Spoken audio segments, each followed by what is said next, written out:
Dear students, a very warm welcome to all of you in my today's lecture of Operations Research. In today's lecture, we will discuss upon examples on minimization LP problem.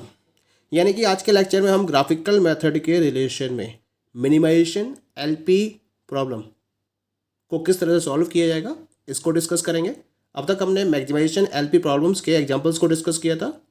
अब हम बात करेंगे minimization LP problem के reference में। तो example कुछ इस तरह से है आपके पास। Use the graphical method to solve the following LP problem.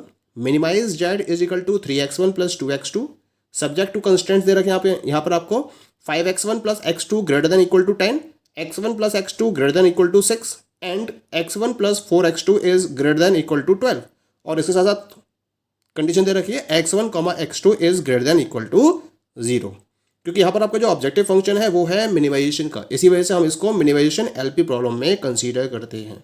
और यहाँ पर जितने भी कंस्ट्रेंट्स में इनइक्वलिटी साइन है वो मोर देन इक्वल टू हैं, तो इसी वजह से इसको हम मिनिमाइजेशन एलपी प्रॉब्लम में कंसीडर करते हैं। Now let us have talk about the solution. तो पहला हमें वही करना है। सबसे पहले तो जो हमारे पास इनइक्वलिटी कंस्ट्रेंट्स हैं उनको हमें इक्वलिटी कंस्ट्रेंट्स में कन्वर्ट करना है, ठीक है, और कोऑर्डिनेट्स को फाइंड आउट करना है उसके रेफरेंस में। तो पहला स्टेप रहेगा भाई हमारा कन्वर्ट ऑल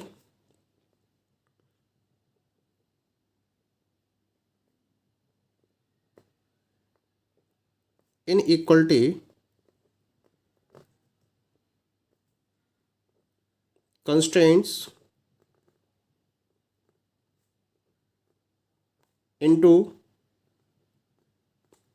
equality and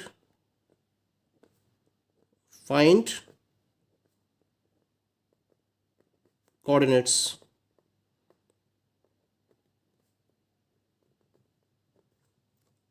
ठीक है, तो पहले हम बात करेंगे फर्स्ट कंस्ट्रेंट की।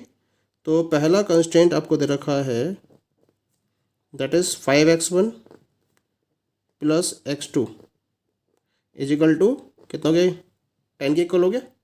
तो यहाँ पर हमें दो साइड पता करनी है। पहला साइड बनेगा आपका x1, 0 और दूसरा बनेगा 0, x2। तो x1, 0 के लिए x2 को 0 रखोगे, 5x1 इज इक्वल टू 10 और 5x1 इज इक्वल टू 10 का मतलब हो गया x1 इज इक्वल टू 10/5 यानी कि 2। तो ये तो हो गया आपके पास 2, 0। नेक्स्ट वन आप क्या करोगे, x1 को 0 रखोगे, तो x1 को 0 रखोगे then you will get x2 is equal to 10। तो ये आपके पास कोऑर्डिनेट आ गया 0, 10। तो इस तरह से आपके पास दोनों सेट आ गए कोऑर्डिनेट्स के 2, 0 और 0, 10। Now come to the second one. जो सेकेंड कंस्ट्रेंट दे रखा है आपको that is given you x1 plus x2 is equal to 6, 0, 0, यहाँ पर x1 x2 को 0 हो गए तो x1 इक्वल टू 6 और x1 को 0 हो गए तो x2 इक्वल टू 6।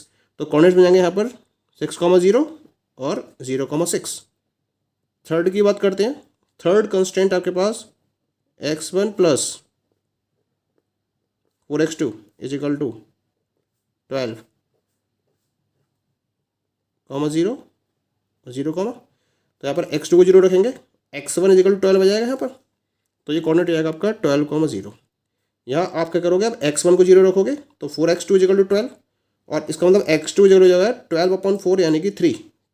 तो ये कोऑर्डिनेट हो जाएंगे 12, 0 और 0, 3। तो इस तरह से हमें तीनों कंस्ट्रेंट्स के रेफरेंस में कोऑर्डिनेट्स ऑब्टेन हो गए हैं। अब हमें क्या करना है, इन कोऑर्डिनेट्स के हेल्प से क्या करना है, जो कंस्ट्रेंट्स हैं उनको हमें ग्राफ पर प्लॉट करना है और उसके हेल्प से फिजिबल रीजन को आइडेंटिफाई करना है और एक्सट्रीम पॉइंट्स को फाइंड आउट करना है। तो नेक्स्ट स्टेप लेके चलते हैं हम। स्टेप नंबर 2 क्या रहेगा, draw these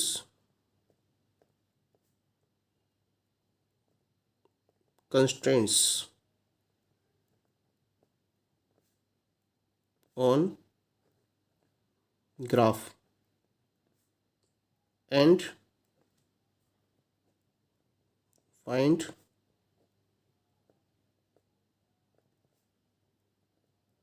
feasible region as well as extreme points। ठीक है, तो उसके लिए हम पहले तो डायग्राम ड्रॉ करते हैं। तो यहाँ पहले तो मैं स्केल चेक कर लेता हूँ कितना है। स्केल दे रखा है यहाँ पर आपको मैक्सिमम वैल्यू 12 और मिनिमम वैल्यू दे रखी है आपको दैट इज इक्वल टू 2। तो 12 के स्केल पर हम इसको लेके चल सकते हैं, लेकिन काफ़ी लेंथी हो जाएगा, तो 2 का स्केल ले लेते हैं। ठीक है, और 2 के स्केल के बेसिस पर इसको हम रिप्रेजेंट करेंगे ग्राफिकल फॉर्म में। तो यहाँ पहले तो मैं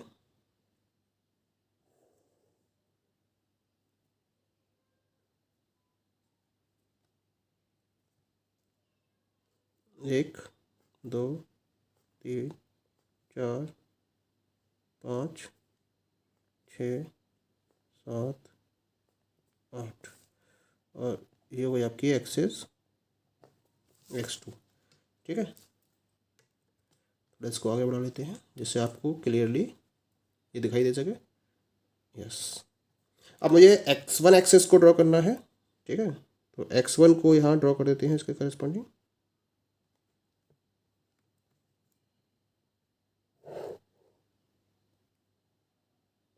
एक, दो, तीन, चार, पाँच, छः, सात, आठ,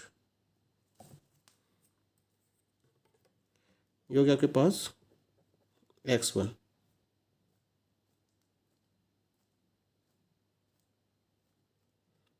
दो, चार, छः, 8, 10, 12, 14, 16, ऐसे इसको हम काउंट कर लेते हैं यहाँ पर। 2, 4, 6, 8, 10, 12, 14, मोर देन सफिशिएंट हो गया हमारे पास ये। अब हमें ड्रॉ करनी है इसके अंदर पहला कंस्ट्रेंट। जो फर्स्ट कंस्ट्रेंट है उसके कोऑर्डिनेट्स दे रखे हैं आपको 2, 0 और 0, 10। तो 2, 0 is this point and 0, 10 is this point. इन दोनों पॉइंट को मैच करते हुए मैं एक लाइन ड्रॉ कर देता हूँ।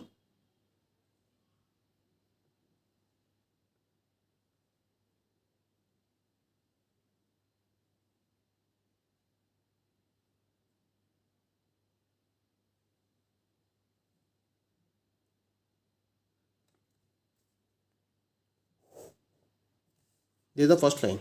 सेकेंड लाइन की बात करते हैं। सेकेंड लाइन ये हो गई आपकी पहली लाइन। दूसरी लाइन क्या है आपके पास, कोऑर्डिनेट्स है उसके 6, 0, 0, 6। तो this is 6, 0 and this is 0, 6।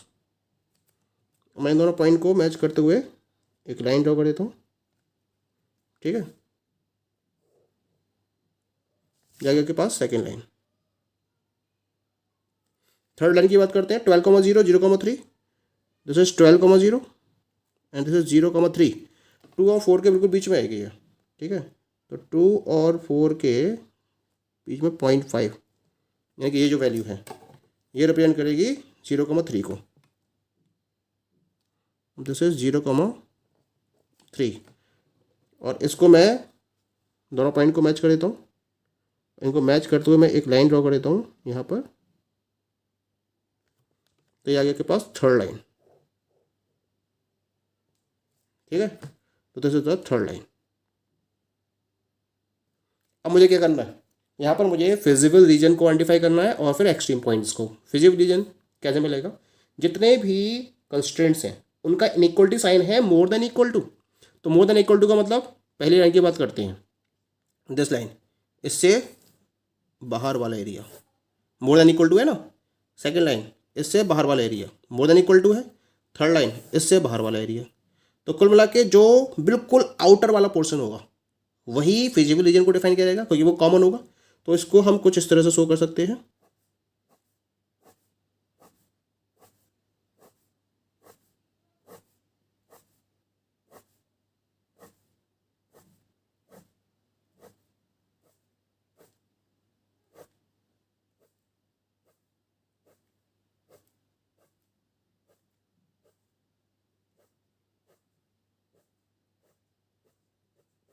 This will be, ये क्या कहलाएगा, this is known as the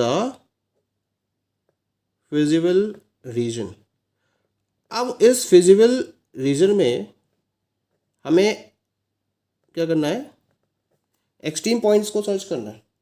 तो एक्सट्रीम पॉइंट्स कौन कौन से हो गए, एक तो ये पॉइंट हो गया, इसको नाम दे दिया मैंने ए, ठीक है, एक ये पॉइंट आ गया, इसमें नाम दे दिया बी पॉइंट, एक ये पॉइंट आया आपका, इसे नाम दे दिया मैंने सी पॉइंट, और एक ये पॉइंट आया जिसे नाम दे दिया मैंने डी पॉइंट, ठीक है। अब इनके कोऑर्डिनेट्स हमें फाइंड आउट करने हैं। तो एक के तो कोऑर्डिनेट हो गए सीधे सीधे आपके पास कितने, 12,0, ठीक है। अब बी की बात करते हैं, बी के करस्पॉन्डिंग जो x1 है वो कितना है, देखिए x1 आ रहा है एग्जैक्टली 4, ठीक है, और x2 आ रहा है एग्जैक्टली 2, ठीक है। तो इसके कोऑर्डिनेट्स हो गए बी के 4,2। सी की बात करते हैं, सी का जो कोऑर्डिनेट है वो हम फाइंड आउट कर लेते हैं, दिस इज दिस वन, ये बिल्कुल 0 और 2 के बीच में है, बिल्कुल ठीक, 0.5 आ रहा है, यानी कि ये हो जाएगा 1। और बाई के करस्पॉन्डिंग देखिए ये बिल्कुल 4 और 6 के बीच में है, तो ये हो जाएगा 5। तो ये कोऑर्डिनेट हो जाएंगे इसके 1,5, और एक डी पॉइंट रह गया, डी के करस्पॉन्डिंग सीधे दे रखा है 0,10, ठीक है।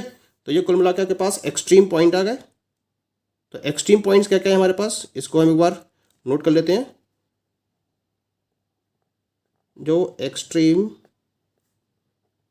पॉइंट्स हैं हमारे फिजिबल रीजन के अकॉर्डिंग वो हैं ए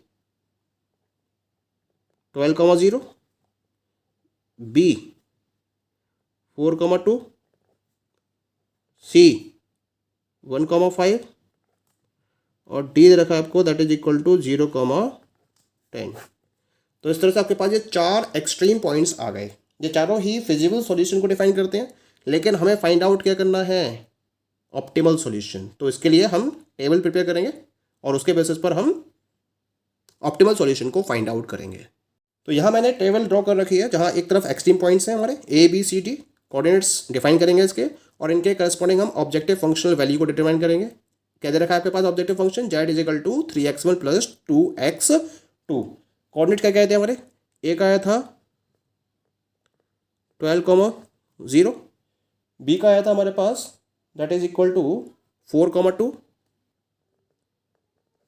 सी के करस्पॉन्डिंग आया था हमारा 1,5, और डी के करस्पॉन्डिंग हमारे कोऑर्डिनेट्स आए थे दैट इज 0,10। तो इस तरह से हमारे पास ये कोऑर्डिनेट्स आ गए, ठीक है। नाउ ऑब्जेक्टिव फंक्शन वैल्यू को कैलकुलेट करना है मुझे, तो जेड निकल देते हैं हम पहले 12,0 के करस्पॉन्डिंग, कितना आएगा 3 इंटू 12, 3x में दे रखा है तो 3 इंटू 12 हो गया ये, प्लस 2 इंटू 0 क्योंकि x2 0 हो गया, 12×3 = 36 और प्लस 0, तो ये टोटल वैल्यू आ गई 36 के इक्वल, ठीक है। एज ए बात करते हैं बी के करस्पॉन्डिंग, बी के करस्पॉन्डिंग 3 इंटू 4 हो जाएगा ये, प्लस 2 इंटू 2 हो जाएगा ये, 3 इंटू 4 कितना हो गया 12, और 2 इंटू 4 हो गया 2 इंटू 2 हो गया 4, 12 प्लस 4 कितना हो गया 16 आ गया ये। अब बात करते हैं सी के करस्पॉन्डिंग, सी के corresponding 3 into 1 plus 2 into 5, 3 into 1 हो गया 3, और 2 इंटू 5 हो गया 10, और 10 प्लस 2 3 हो गया 13। ऐसी बात करते हैं डी के करस्पॉन्डिंग 3 इंटू 0 हो जाएगा ये, और प्लस 2 इंटू x2 10 दे रखा तो 10 हो जाएगा ये, 0 प्लस 20, और 0 प्लस 20 इक्वल कितना हो गया 20। तो ये हमारे पास ऑब्जेक्टिव फंक्शन वैल्यूज कैलकुलेट हो गई। अब हमें देखना है, क्योंकि जो हमारा ऑब्जेक्टिव फंक्शन है वो मिनिमाइजेशन का है, तो इसमें से मिनिमम वैल्यू क्या है, दैट इज 13। तो इसका मतलब ये किसका करस्पॉन्डिंग है, this is corresponding to the extreme point C. तो ये हमारा ऑप्टिमल सॉल्यूशन हो जाएगा, as minimum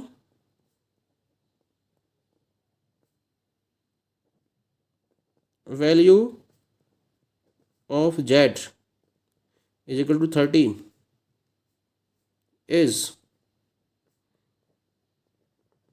corresponding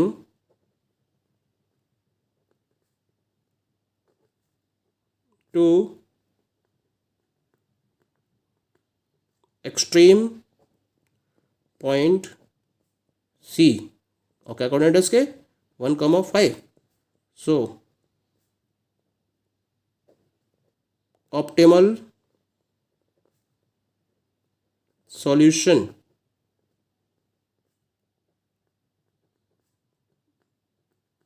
will be, क्या हुआ optimal solution, x1 is equal to 1, x2 is equal to